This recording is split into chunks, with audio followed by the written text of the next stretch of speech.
कल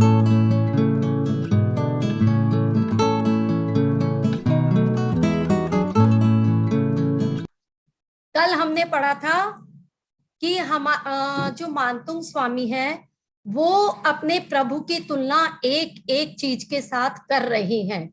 श्लोक नंबर 16 में हमने देखा कि मानतुंगाचार्य अपने प्रभु की तुलना सूरज 16 में देखा कि वो दीपक के साथ में तुलना कर रहे हैं।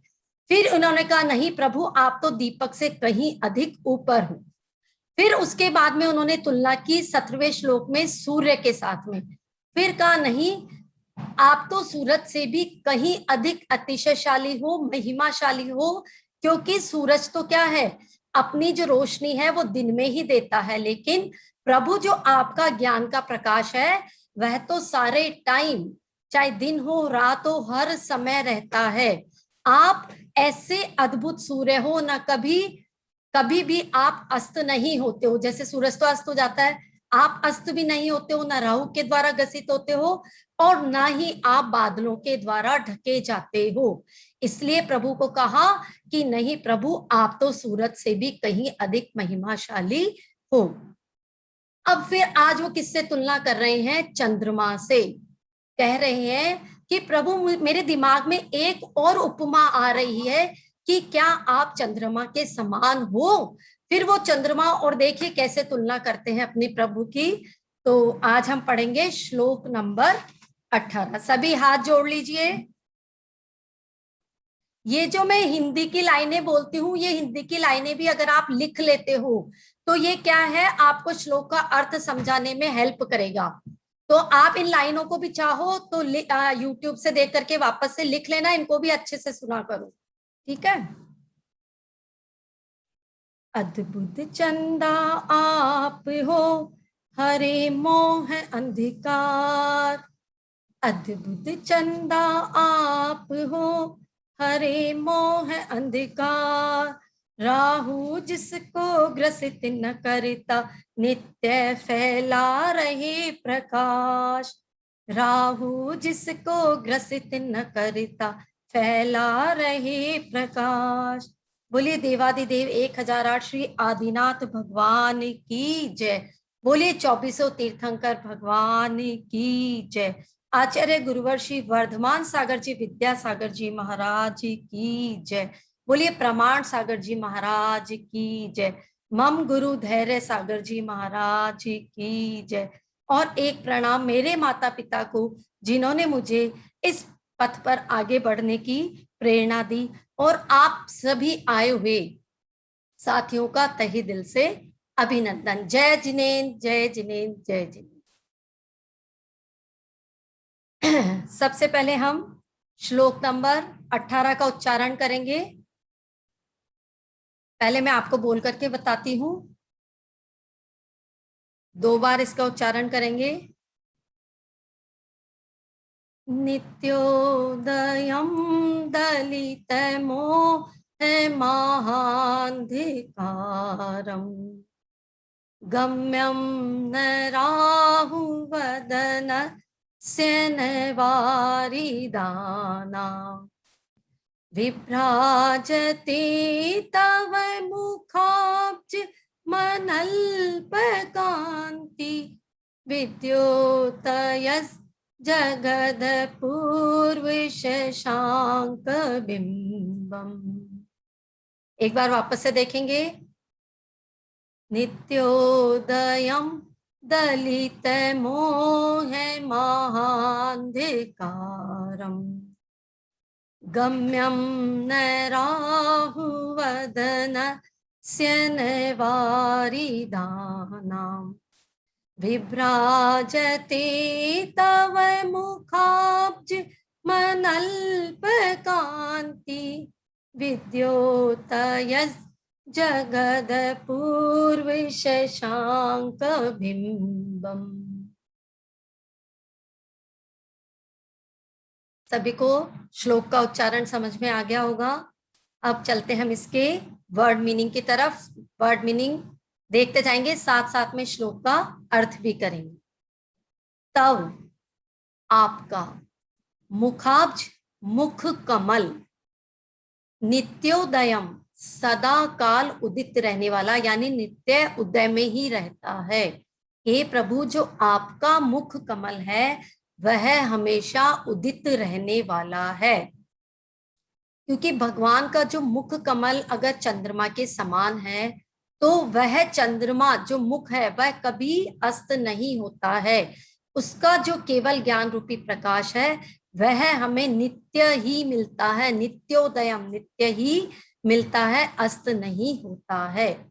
दलित, नष्ट कर दिया है। मोह है, मोह रूपी, यहाँ पे देखिए जो मेन वर्ड फोकस करना है वो है मोह है। इसमें मोह रूपी महा अंधकार, आगे जो शब्द है महा अंधकारम, मोह रूपी महा अंधकार को जिसने क्या कर दिया है, नष्ट कर दिया है। हे प्रभु, आपका जो मुख कमल है जो सदा उदित रहने वाला है, उसने क्या किया है, मोह रूपी अंधकार को नष्ट कर दिया है। मोहनीय कर्म के बारे में बताया है, जिसकी अभी अपन चर्चा करेंगे। अनल्प कांति, अत्यधिक कांति से युक्त है, मतलब थोड़ा सा नहीं है कि आपके मुख में थोड़ी सी ही कांति है, नहीं, अद्भुत कांति है, अत्यधिक कांति वाला जो आपका मुख कमल है वह सदा उदित रहता है और कभी भी अस्त नहीं होता है। साथ ही में वो क्या करता है, हमारे मोह रूपी महा अंधकार को नष्ट करता है।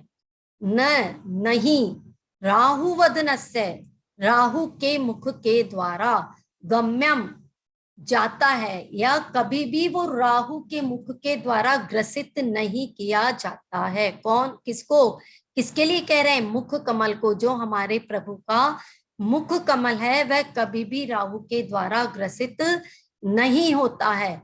और किसके द्वारा नहीं होता, न वारिदाम, न वारिदानाम, न ही मेघों के द्वारा, न ही कभी बादलों के द्वारा या मेघों के द्वारा आपका जो मुख कमल है वह ग्रसित किया जाता है।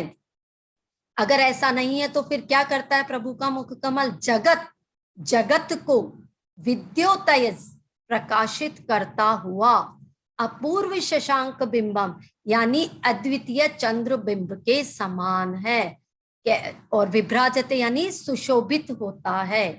हे प्रभु, जो आपका मुख कमल है वह अद्भुत, मतलब उसको क्या बताया, प्रभु के मुख कमल को अद्वितीय चंद्र बिंब के समान बताया है कि वह अद्वितीय चंद्र बिंब के समान सुशोभित होता है। क्यों, क्योंकि वह न तो राहु के द्वारा ग्रसित होता है, न मेघों के द्वारा ग्रसित होता है, और न ही कभी अस्त होता है, वह तो बल्कि सदा उदित रहता है। और साथ ही साथ उसकी जो अत्यधिक कांति है वो क्या करती है, हमारे मोह रूपी अंधकार को नष्ट करती है। सबको आया समझ के? एक बार वापस से इसका शॉर्ट में अर्थ देख लीजिए। हे भगवान, हमेशा उदित मोह अंधकार का नाशक, राहु को बादलों को तिरस्कृत करने वाला, यानी कि न तो उसको राहु ग्रसित कर सकता है न ही बादल ढक सकता है, तो आपका मुख कमल उनको तिरस्कृत कर रहा है। आपका मुख कमल तीनों लोक में अपूर्व कांति के लिए चंद्रमंडल सा सुशोभित होता है। तो चंद्रमा तो फिर भी क्या होता है, अस्त हो जाता है, राहु के द्वारा ग्रसित हो जाता है, बादलों के द्वारा ढक जाता है, लेकिन जो आपका मुख कमल है वह अद्भुत शोभा को प्राप्त है, अद्भुत कांति लिए हुए हैं, जो केवल सामान्य अंधकार को नाश करने की बात नहीं की है। यहाँ पे उन्होंने कौन से अंधकार को नाश करने की बात की है, जो मोह रूपी अंधकार है उनको नाश करने की बात कही है कि हे प्रभु, आपका मुख कमल हमारे मोह रूपी अंधकार को नाश करता है। अब यहाँ पे मोह शब्द को क्यों उन्होंने फोकस किया है इस पे, देखो हमारे जो 8 कर्म है उसमें से जो मोहनीय कर्म है वो सबसे, मतलब आप कह सकते हो कि सभी कर्मों का राजा है मोहनीय कर्म, क्योंकि जो मोह होता है वही हमारे से बाकी के कर्मों को कराता है।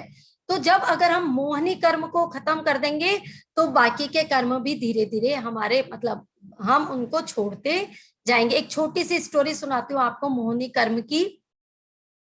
देखिए आप समझिए कि मोहनीय कर्म क्या है, हम क्या है, इसको एक छोटी सी स्टोरी के द्वारा बताती हूँ आपको। एक बार एक गाय होती है और वो जंगल में चारा चरने के लिए जा रही होती है। तो सामने से क्या होता है, एक शेर आ जाता है। अब वो शेर को देखते ही जो गाय है वो डर जाती है, और डर के मारे वहां पास में ही एक छोटा सा तालाब होता है जिसमें कि ज्यादा पानी भी नहीं है, कीचड़ है उसमें। वो उसकी तरफ अपने आप को बचाने के लिए भगती है। अब वो शेर उसके पीछे पीछे आ रहा है, गाय आगे आगे चल रही है, और वो उस तालाब में जाकर के गाय आगे जाके फंस जाती है, क्योंकि कीचड़ है तो कीचड़ से वो नहीं निकल पाती। फिर वो शेर उसके पीछे आ रहा है, वो शेर भी पीछे उसके साथ में कीचड़ में धंस जाता है। अब धीरे धीरे क्या होता है, दोनों नीचे कीचड़ में धंसते धंसते जा रहे हैं। तो वो गाय शेर को पूछती है कि क्या आपका कोई मालिक है? तो वो क्या बोलता है शेर, नहीं, मैं तो खुद जंगल का राजा हूं, मेरा कैसा मालिक? नहीं नहीं, मेरा कोई मालिक नहीं है, मैं तो खुद सर्वे सर्वा हूं, जो हूं मैं खुद ही हूं। तो गाय के चेहरे पे स्माइल आ जाती है, वो हंसने लगती है। तो शेर कहता है कि तुम्हें डर नहीं लग रहा? एक तो तुम कीचड़ में फंस रही हो, तुम्हारे जीवन खतरे में, और दूसरा मैं तुम्हारे पास में हूं, तुम्हें डर नहीं लग रहा है बिल्कुल भी? तो वो गाय कहती है, नहीं, मुझे इसलिए डर नहीं लग रहा क्योंकि अभी जैसे जैसे संध्या का समय होगा मेरा मालिक आएगा, और वो मुझे जब कीचड़ में फंसा हुआ देखेगा तो वो मुझे यहाँ से निकाल लेगा। लेकिन तुम्हारा तो कोई मालिक ही नहीं है, तो तुम्हें यहाँ से बचाने कौन आएगा? तो इस छोटी सी जो स्टोरी है उसमें गाय कौन है? हमारा प्रभु के लिए समर्पित हृदय, या कह सकते हो हम जो प्रभु के लिए समर्पित है। तो वो जो मालिक आया वो कौन है?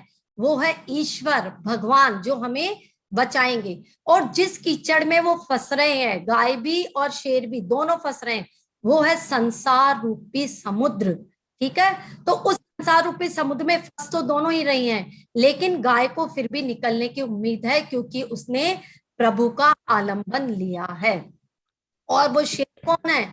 वो शेर है मोहनीय कर्म।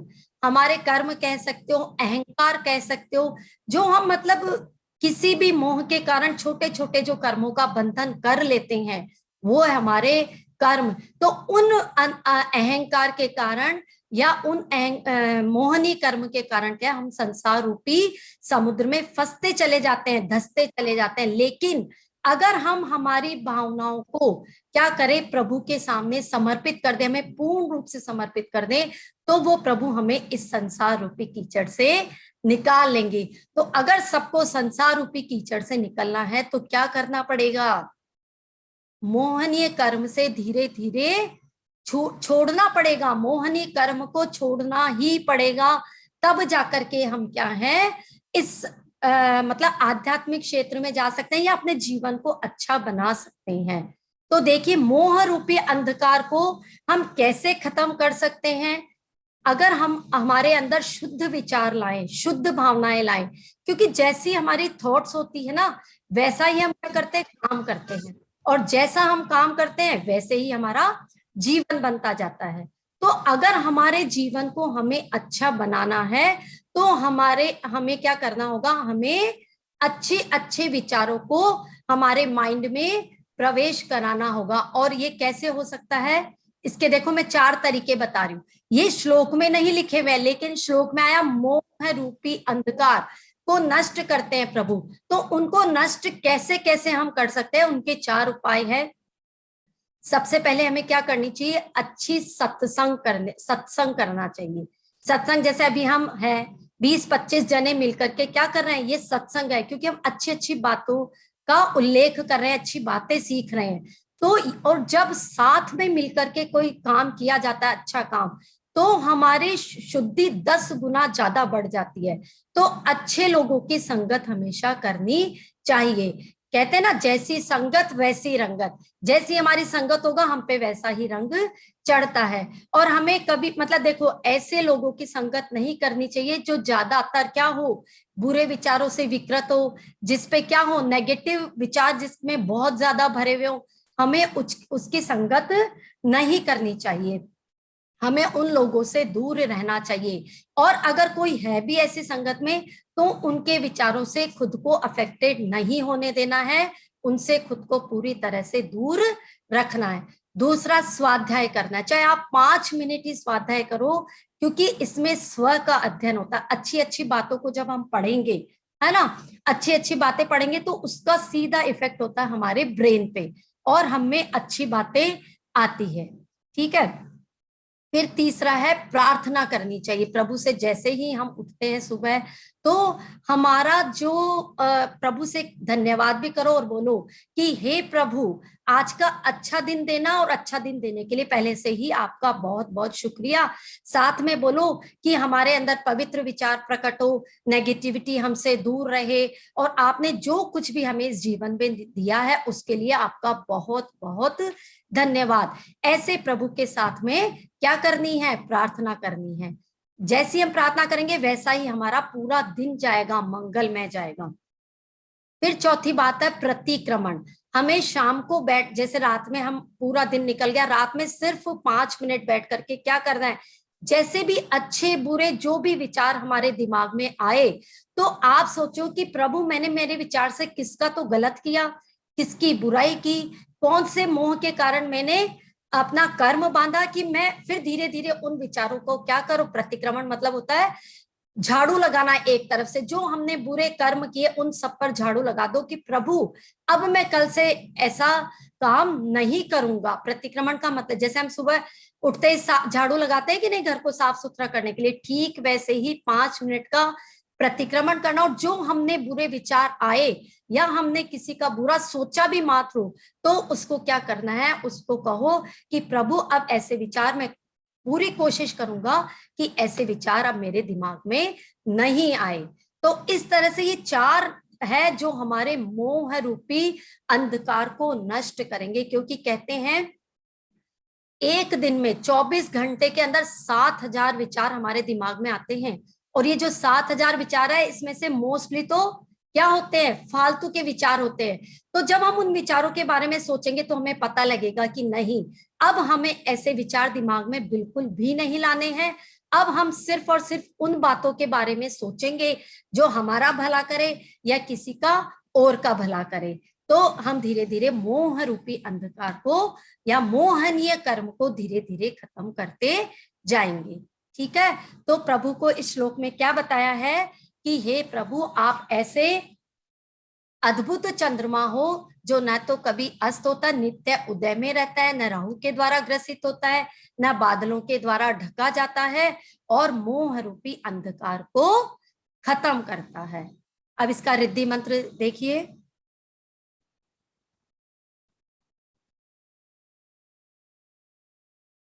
शत्रु सैन्य स्तंभक यंत्र है, ये मंत्र है ये। ओम नमो भगवते जय विजय मोह्य मोह्य स्तंभय स्तंभय स्वाहा। एक बार वापस पढ़ देती हूँ।